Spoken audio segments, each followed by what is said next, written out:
Hello everyone, Kelly Craft here, and today we're going to be demonstrating nasotracheal or nasopharyngeal suction. So the first thing that I need to do is I'm going to get my chart and verify that I have a physician order. And so I see that this order is for our patient Betty Clark, date of birth 10/9/50, and I have an order here that says I can suction the patient via the nasopharyngeal or nasotracheal route, PRN. So I know that I actually have an order. Then I need to collect my supplies. So I'm going to collect a suction catheter kit. Be aware that different hospitals may have different types of kits that you can collect.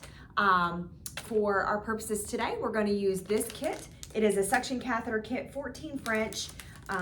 In the contents, I have a suction catheter, a pop-up solution cup, and some sterile gloves. I'm going to grab either a towel or a waterproof pad. I'm going to have some sterile saline or some sterile water. I need my stethoscope and a pulse oximeter to get a good assessment of my patient prior to starting. Okay, now I am ready to enter the room. So I'm going to knock. Can I come in? Patient says that I can enter. I'm going to provide some privacy. I'm going to do my hand hygiene. Hello, Miss Clark. My name is Kelly. I'm going to be your nurse today. Can you tell me your name and date of birth? As I'm looking at the armband, she tells me her name is Betty Clark. Her birth date is 10/9/1950, and I note on my chart that that is correct. I'm going to explain to the patient why I'm here. Ms. Clark, my understanding is you are having some difficulty with your secretions, with your breathing, and so I have an order from the provider or from your doctor that says that I am able to suction you through the nose to try and get some of those secretions to make you feel a little bit better. Do you mind if I do a quick assessment? So I'm going to grab some gloves. Now keep in mind, before you ever do an intervention to a patient, you always want to think about the things that I need to assess prior. The reason that we do that is that when we do our intervention and we do a second assessment after that intervention, then we want to make sure that we are seeing improvement. So I'm going to do a quick respiratory assessment. I've got my appropriate PPE on, so we're going to use gloves. Keep in mind, if the patient has copious amounts or large amounts of secretions, you might need additional PPE to protect yourself. Okay, so we're going to do a good assessment. I'm going to ask the patient if I can expose their chest. So the first thing I'm going to do is inspect the chest. I'm looking at the patient's overall color. Am I noticing any type of discoloration to the skin that can tell me that they're not oxygenating well? I'm looking at the effort of breathing. Is their chest rise and fall symmetrical on both sides? Is the breathing pattern irregular? Is it rapid? I'm also looking at the effort of breathing. How does the patient look like they're in any type of distress? Is there retractions between the rib cage, or is the nasal area flaring, etc.? I'm looking at the trachea to make sure that that is midline as well. Then I can palpate. So I'm just palpating for any type of abnormalities. Moving to inspection. So I'm going to inspect. Remember, you don't want to listen over bone. You want to make sure that you are using stethoscope to skin in all of the 10 sites on the front. So I'm going to listen at each site for one full respiratory cycle, one inhalation, one exhalation, comparing side to side, using my zigzag pattern. So take some good deep breaths. So we're coming down, moving across for all 10 sites. If the patient was able, I would want to listen posteriorly as well, if they were able to sit up, or if I had assistance to compare posterior sounds to anterior sounds. Now I also want to get a pulse oximeter reading. That's really going to tell me about oxygenation in my patient. So I'm going to place this on the patient's finger, noting that my patient's pulse ox is 89%, which we know is abnormal because they're in some type of respiratory distress when they need this type of procedure. Now typically I will leave the pulse oximeter on my patient so that I'm able to monitor that throughout the procedure, okay? And so now I note that my patient is on oxygen nasal cannula route, and they're just on 2 liters. Since they're a little hypoxic, I'm gonna hyperoxygenate and just slightly turn this up. There are other methods that you're able to do. Sometimes the patient would be on a mask. Sometimes you might have to use a bag valve mask to hyperoxygenate. So we're just gonna turn that up just slightly, okay? Now I want to test my wall suction to make sure that I have that ready. So I see that I have a setup here. I want to turn my regulator to regular or continuous, and I want to make sure that I am checking my suction equipment to make sure that is adequate and that it is set appropriately so that when I'm ready to suction the patient, I'm able to do that. When you are doing this procedure, it is a sterile procedure, so it's very important to test your suction now, because in a minute I'm going to be sterile, wouldn't be able to do this, okay? So as I said on my regulator, I'm going to turn it to regular, and I'm going to close the port here by placing my thumb over the opening, and I notice that the black level is going to move up as I'm applying the suction to the patient. So you really want your suction to be anywhere between 80 to 120 to adequately grab those secretions during the procedure. So this is set at 90, so if I need to turn it up just a bit, there is a little lever on the front. As I'm keeping my finger on this port, I'm able to adjust that so that I have adequate suction. So that is good to go. And I'm just gonna go ahead and leave that on and just place this here where I'm able to quickly and easily access my tubing, okay? Now I'm ready to take my dirty gloves off. Again, I'm just gonna verify that I have an order. So I see again in my chart that this is for Betty Clark, and I have an order to suction via the nasopharyngeal nasotracheal route. So anytime you're gonna do a sterile procedure, I would wanna do hand hygiene before I open up my sterile kit. So I've got my hand hygiene.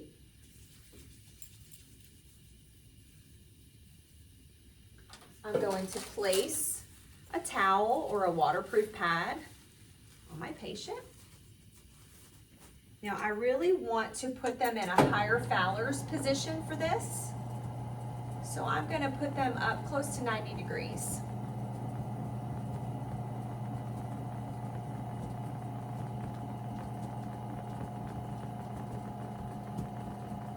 Just like this. Now, the other thing, if your patient is able, during your assessment, you would want to look in the nares to see if there is a certain nair that is more clear to be able to put the catheter down. I ask the patient tells me that his right side is okay. If they're not able to communicate, you can simply just use your pen light and look into the nares to see which side would be best appropriate. Now, I will say a little tip. You want to always be on your dominant side. So if I am right-handed, I'm going to be on the right side of the patient. That has to do with when you're doing procedures that are sterile, making sure that you're able to use your dominant hand in a sterile fashion, okay? So I've got my kit here. I'm just going to move everything out of the way. So I'm going to open up my kit.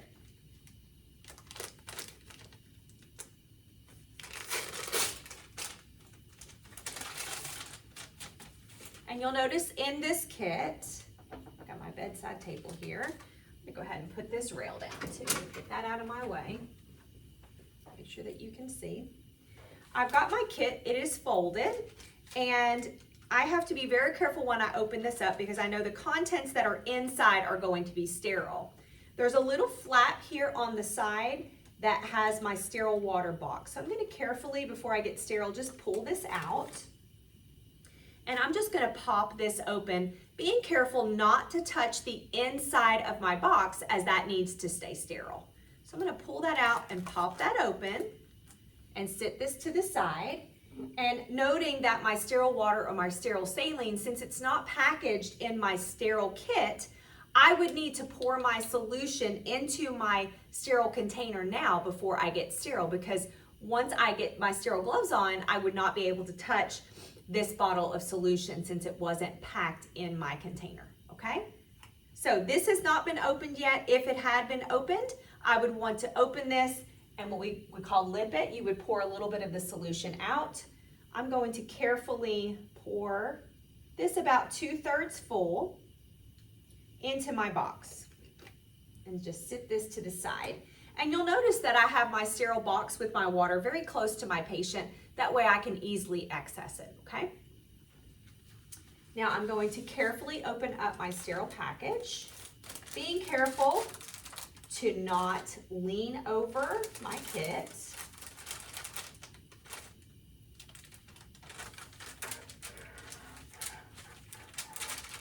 And I just kind of gonna pinch this. Now remember, your outer 1 inch is considered contaminated.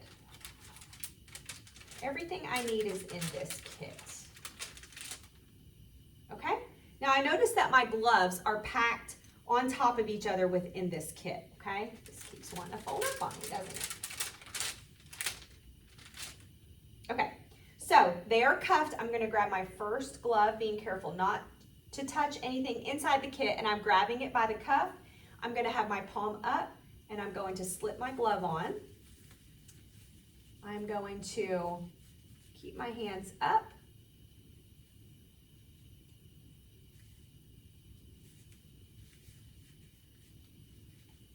Working these gloves on. Now notice my glove did not go on very smoothly. That's okay if you remember putting sterile gloves on. I'm going to grab under the cuff for this glove. I'm going to slide this on.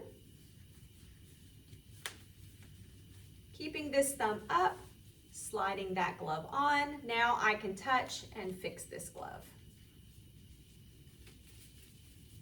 Just like that. Now, if you'll notice, my outer package slipped out just over top of that outer 1 inch.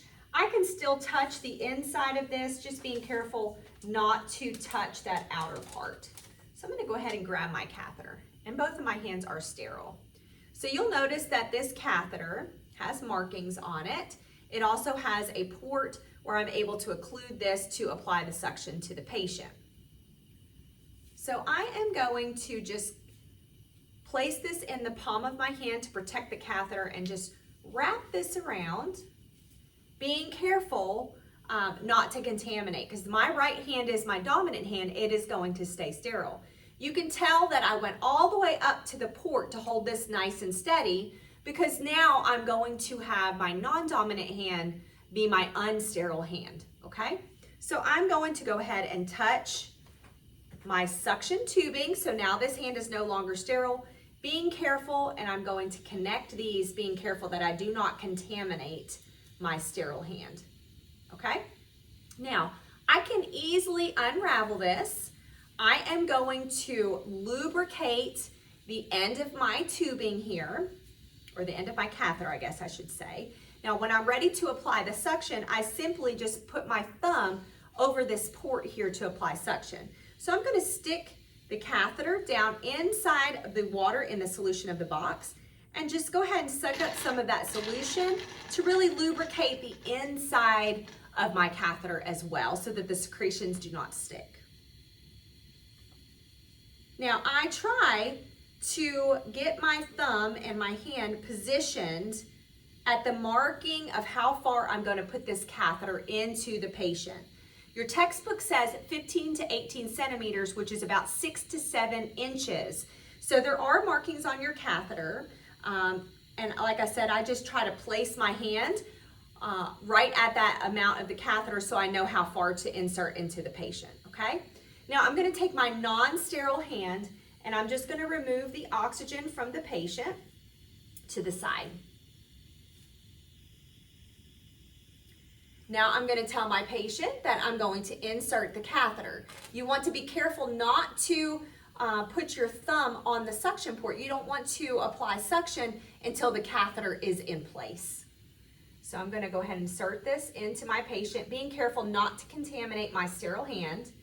Insert that all the way to where my fingers were, and then I'm going to intermittently apply suction by putting my finger on and off of this suction port.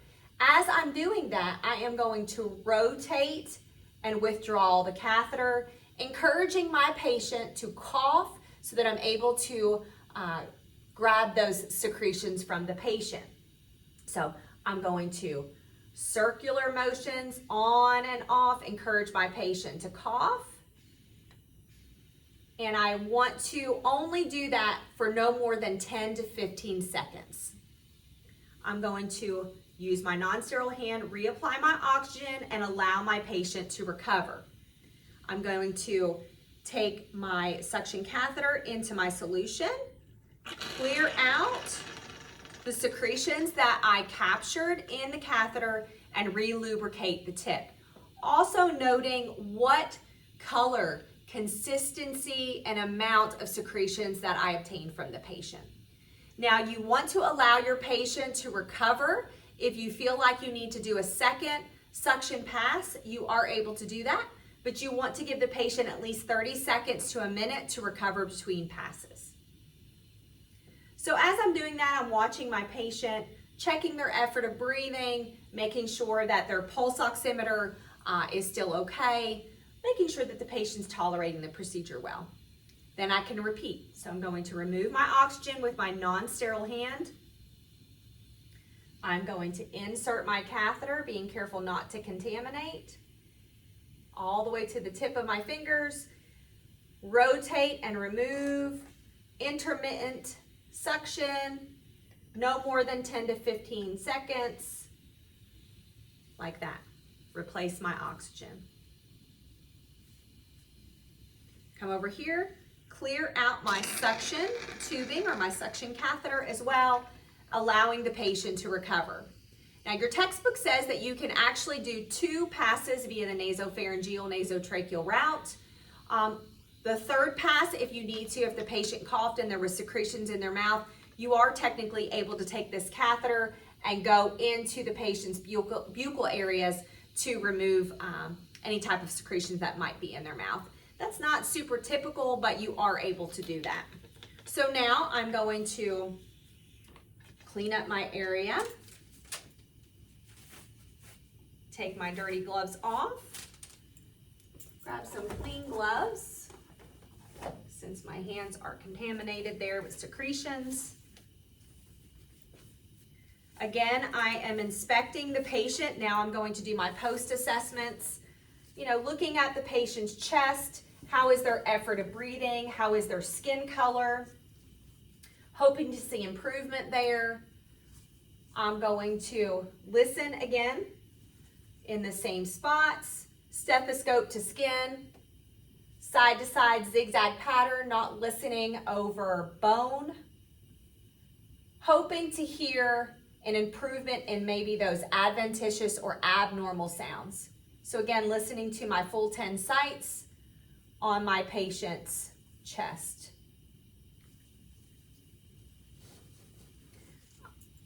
I'm going to assess their pulse ox. I see now that my pulse ox in my patient has improved. It is now 93, so that's wonderful. I'm going to replace my suction tubing here, turn down my oxygen back to the level that it was at prior to starting the procedure.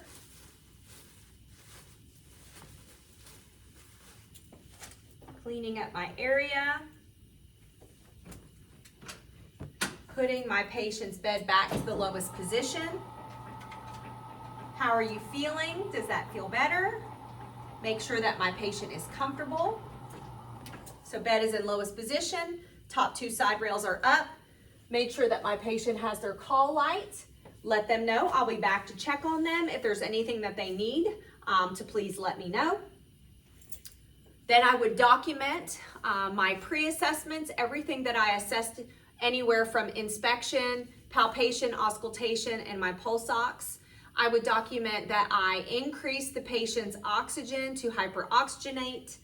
I would document that I did 2 passes via the nasotracheal nasopharyngeal route using a 14 French catheter. I would document how their pulse ox did through the procedure. What would their secretions look like? What did I obtain? What was the amount? What was the color? What was the, the thickness of the secretions, etc. Then I would document my post-assessments. Did I see improvement? How did the patient tolerate the procedure? I would take my gloves off. Again, do my hand hygiene as I'm leaving the room and come back and check on my patient. Thank you.